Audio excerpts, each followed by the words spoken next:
Today I have Andy Smith from Fathom, who we've recently partnered with to help us on our efforts to improve flood modeling globally. Andy, it's a pleasure to have you on today. Thanks for the invite. Yeah, great to be here.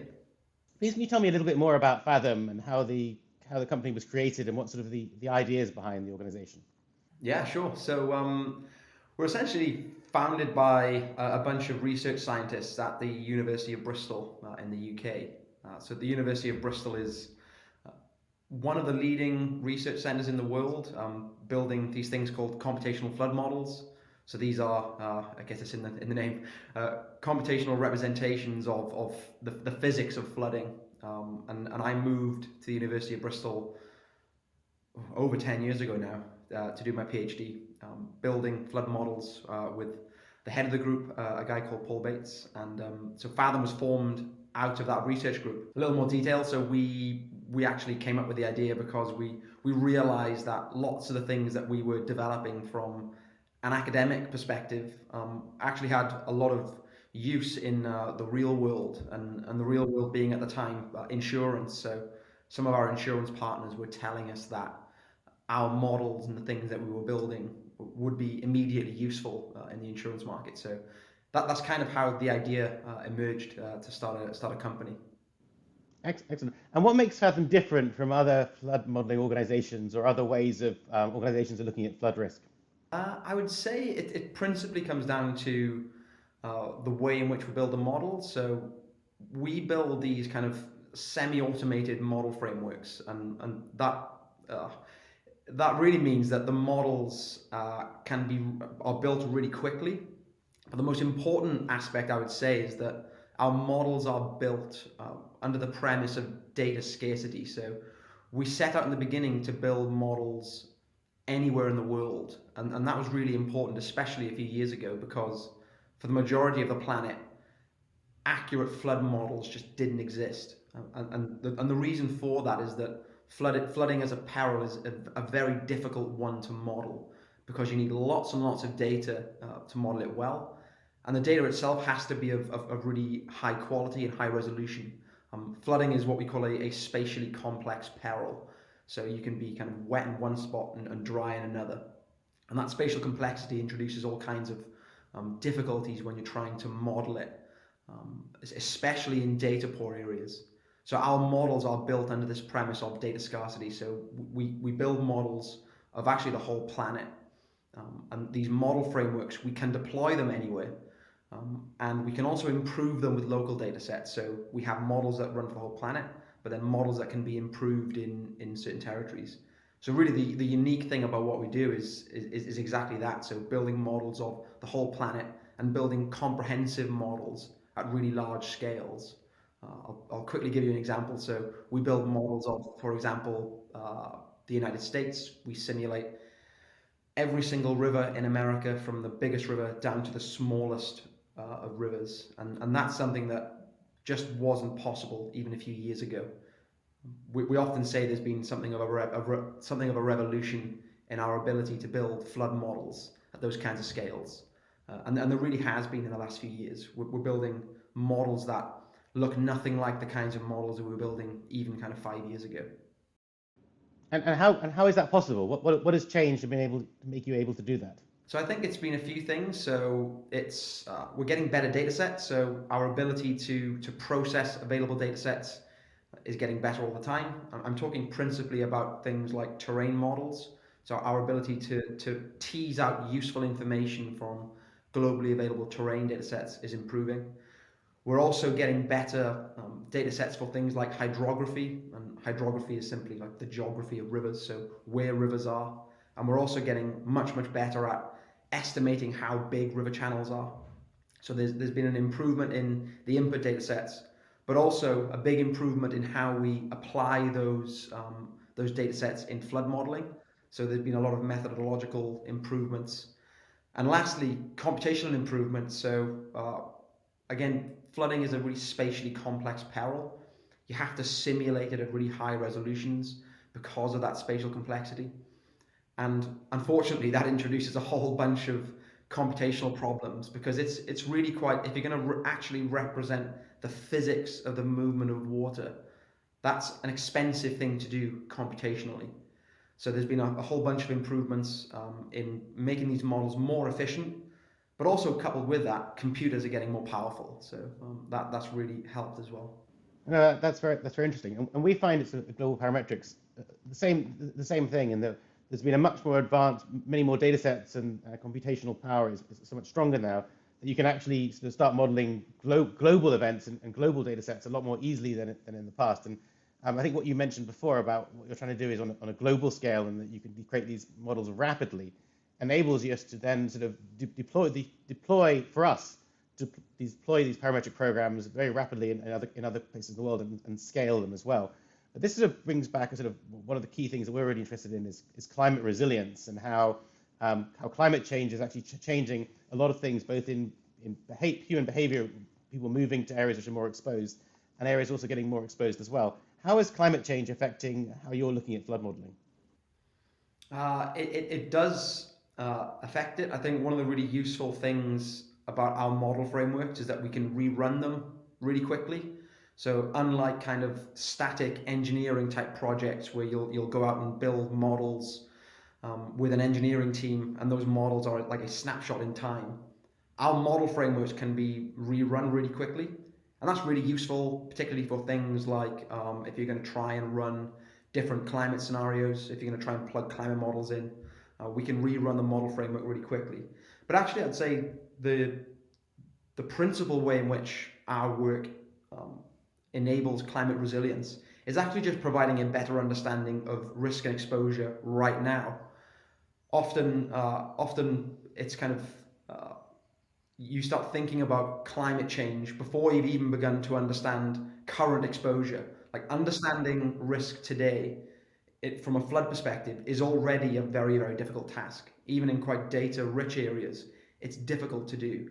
So I would say the main benefit that Fathom provides right now is giving our clients a better understanding of risk and exposure today, right now, particularly at global scales. Like if you're going into data-poor areas, kind of beginning to think about climate change in many ways can be thought of kind of running before you can walk. Like you've got to understand risk and exposure right now, and risk and exposure in developing regions just today, not thinking about climate, is fraught with a whole bunch of uncertainty.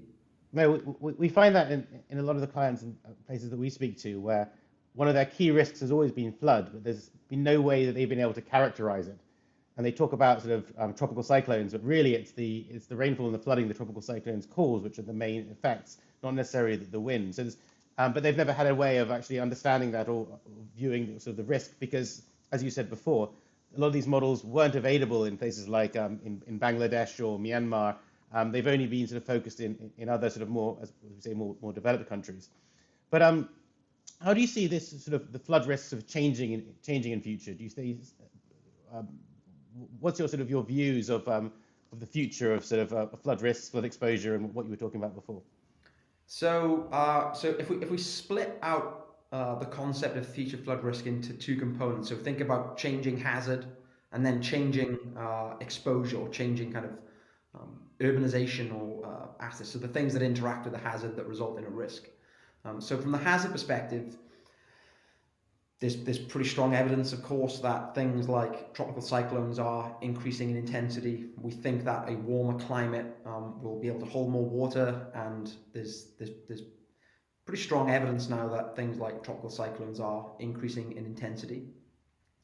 Quantifying changing hazard for lots of the planet is a very difficult thing to do right now. The reason for that principally is that the climate models that we use to try and get a handle on how things are going to change really don't represent the physics of rainfall-driven flooding that well. They weren't really designed to do that. They weren't designed to represent extreme events very well. So getting a handle on changing hazard for most of the planet is quite difficult to do, and there's a whole load of uncertainty incorporated in that. And if you're going to represent the uncertainties pretty robustly, then the uncertainties get really large, and it can result in that decision-making process being quite difficult. So the hazard is a very difficult thing to quantify. We're doing a better job in places like the US, the UK, where we have higher resolution climate models. We can have a bit more faith in what we're doing there. And Fathom have just published a paper on a future flood model of the US, and we've tried to quantify the uncertainties as well as we can.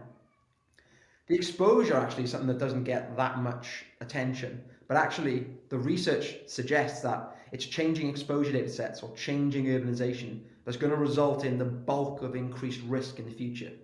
So a pattern that we see over the whole planet is that people are continuing to move into urban centers, and unfortunately most of the best places to live in those urban centers are already occupied.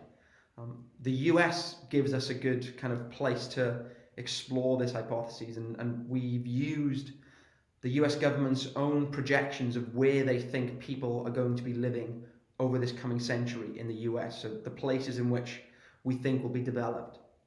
And what we see is that there's a near doubling of exposure towards the end of the century just because of changing urbanization. So if climate stays exactly the same, there's a near doubling in the number of people exposed to flooding just because of where people are going to be living. And we're actually working on some research right now, and I won't say too much because it's a paper that's going to be submitted pretty soon.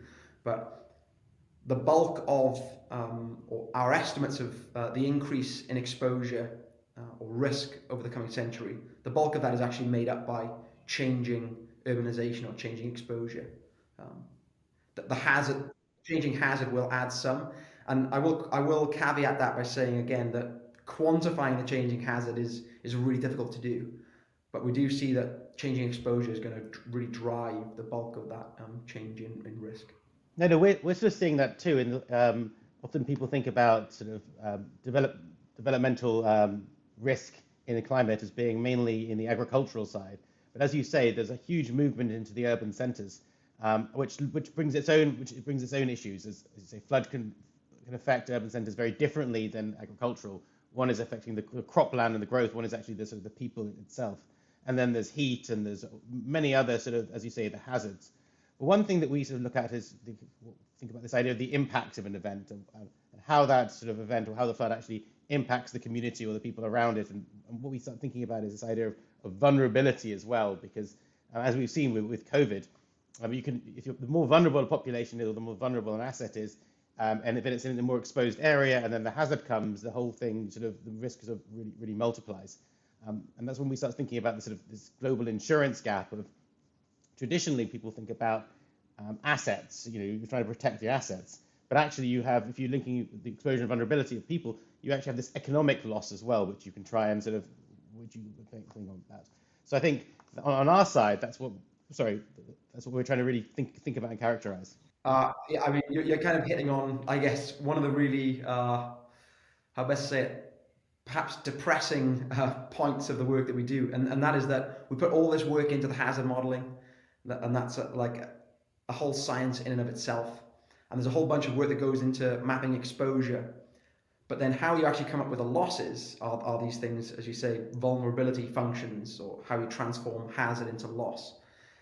And actually, as much uncertainty as there is in the hazard modeling and the exposure modeling, there's more uncertainty in the vulnerability. So the vulnerability side of things is incredibly difficult to quantify if you're going to do it properly. So we undertook a project last year with the University of California, and we looked at the entire loss record from the National Flood Insurance Program in the US. And traditionally, you handle vulnerability in flood models using these things called depth damage functions. And you can kind of think of them as kind of almost linear style relationships between depth and damage. So as depth of water goes up, so does your estimate of loss. And that kind of intuitively makes sense. And you can have a whole bunch of these different functions for different building attributes. So single story buildings, does the building have a basement? And they can get quite complex. The depressing thing, like I say, is that when we actually look at real world data, those nice linear relationships do not exist at all. Any depth of water can conceivably result in a whole range of different damage estimates. And indeed, for some of those functions, the probability function of the loss for a given depth of water is like almost flat. Like there's very, very little structure to it. So that's a very difficult thing to quantify in the kinds of models that we need to build for insurance companies who want estimates of losses. No, exactly, and for our work as well, it's very difficult to sort of to estimate that loss when there's no history at all attached to it. Often these assets are new, or the person who owns the assets isn't necessarily the one who actually utilizes them. So there's this sort of there's a whole economic activity that comes on top of that, and how do you actually quantify that? Which is why we try and obviously work with groups on the ground who can actually really touch and feel what's going on, and then pass that through. But it's, as you say, it's a very difficult and evolving area. But talking about evolving areas, where do you see sort of the real exciting developments in flood modeling? So I think that, and I'm going to be guilty here of like focusing on the hazard modeling because I'm a flood hazard modeler by training. So it's what my intuition is to always talk about that stuff.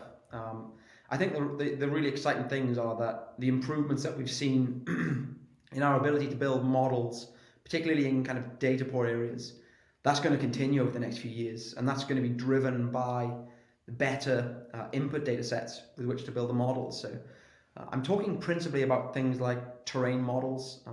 So when you're building a flood hazard model, the most important thing when you're building a flood hazard model, truthfully, is the terrain model. You need to have an accurate map of the Earth's surface. Very simply, like water flows downhill. So if your model doesn't know where downhill is, then you're going to have a pretty rubbish flood model. And we've been really hampered by terrain models that are available globally over the past like couple of decades, really. But the terrain models are improving all the time. The European Space Agency has just released a synthetic Archer radar product for the whole planet at 30-meter resolution. We're working on that right now, and it has to be cleaned up because it's a radar product. So the radar bounces off the top of trees, bounces off the top of buildings, and also has a bunch of other errors in there that you have to remove. But it's getting better all the time, and we'll soon be building models at higher resolutions globally. But I think that's going to be a continuing trend. Like our ability to collect good input data sets for flood models is going to continue over the next few years, and I think we'll see another step change in our ability to build robust hazard models globally. And so do you see the future of Fathom of building better and better models, or are you looking to sort of expand out into other areas or other sort of other aspects rather than just insurance in that side? We already are, actually. I think one of the really exciting things for me personally has been just how widely adopted our data have been. And we, in the beginning, we set out to really service insurance companies. That was the markets that are kind of the most well-versed in consuming these kinds of models. Like insurance have been doing cat modeling now for a long time compared to other sectors. And we really thought we'd be focusing on insurance companies. But actually, the market for our data has become much wider than that. We're licensing data to development agencies, so the World Bank license all of our global data. We're licensing data to large corporates. Some of the biggest corporations in the world now license our data for supply chain risk management. We're of course servicing insurance companies. We're working with engineering companies, and maybe some of the most exciting stuff we're doing right now is in flood forecasting as well. So we're deploying our model frameworks really quickly to build models of near real-time events. So an example of that, some of the recent events that have hit in Mozambique. So Fathom worked with the UK Foreign Office, and we built models of Mozambique, and they were used by the Red Cross on the ground in Mozambique to kind of aid where they sent resources on the ground. So there's a whole bunch of different ways in which the data are being used, and I guess maybe we were a bit naive when we kind of started doing this commercially, in that we thought this will be an insurance thing. In fact, like unsurprisingly, the kind of markets or the demand for flood risk information is way beyond insurance. It's like anybody concerned with climate risk, and I think that will continue and is really exciting. No, and I agree with that. I think what we're seeing now is that, as you say, as the risk information gets better and better and more easily understood, it's not only insurance companies who have access to it. It can be anyone, and that also, I guess, improves resilience and enables organizations or people or groups to actually sort of face into risk and understand the risk they're having almost a better conversation about risk, which is what one of the key things that we at GP is trying to do is enable organizations or enable groups on the ground to actually understand their risk and then think about how they can actually face into it or how they can mitigate that risk themselves, whether it's insurance or whether it's other programs. So it's quite nice to know that the actual the modelers and the data providers are not only thinking that way, but also sort of seeing sort of concrete examples of organizations using that. So that always pleases me on that side of it. What do you think is the sort of one of your key reasons for working with GP? Where do you think you can really sort of help us? And what would you like to see? How would you like to see our partnership evolve in the future? Parametric insurance, I think, is really exciting because it's we know this huge insurance gap exists out there. The majority of the world's exposed population don't have any form of insurance, and we really think that parametric insurance will be a key mechanism in enabling people to get insurance coverage. I think the really cool thing about working with Global Parametrics is that it's kind of a perfect marriage between the two organizations, in that Fathom build models that enable you to quantify and understand flood risk anywhere in the world. Global Parametrics can enable people to, or can provide that insurance metric. And I think the partnership will evolve a lot over the next few years. So as a starting point, we're of course providing hazard information to you guys, and we're enabling you to kind of understand and quantify risk. I think Fathom can also will be working on enabling kind of triggers and identifying when events are happening. That'll be a key focus for us over the next few years. But yeah, like I said, like when we set the company up, we wanted to make the data as available as possible, and also to kind of to help as much as we can with the kind of modeling work that we do. And I think the partnership with Global Parametrics is a really good example of that, in that we can together we can begin to kind of plug that insurance gap. One of our first clients, Vision Fund International, a global MFI, when we first started speaking to them, they came to us and said, we want flood modeling. And they operate in 25 countries in places where there is no data. And we kept saying, I'm sorry, it doesn't exist. We can't do it. It's impossible. And we went and but we really tried to source these flood maps and flood hazard maps and a data provider who could actually provide something that was thinking globally as well, and who sort of were thinking along the same lines as us. So I'm very pleased that we've sort of formed this partnership. And I agree. I think there's a long way to go, but it's an exciting time for flood modeling. It's an exciting time for parametric products as well. And I hope working together we can slightly close the protection gap. So thank you very much for speaking with me today. It's been a real pleasure. Yeah. And I look forward to us working together moving forward. Our ability to build the kinds of models that Global Parametrics need is going to improve significantly, even in the near future. So yeah, I'm really optimistic that this will be a fruitful partnership. So let's aim, like I say, to do a progress update for everybody in the future. Exactly. So thank you, Andy, and it's been great talking to you.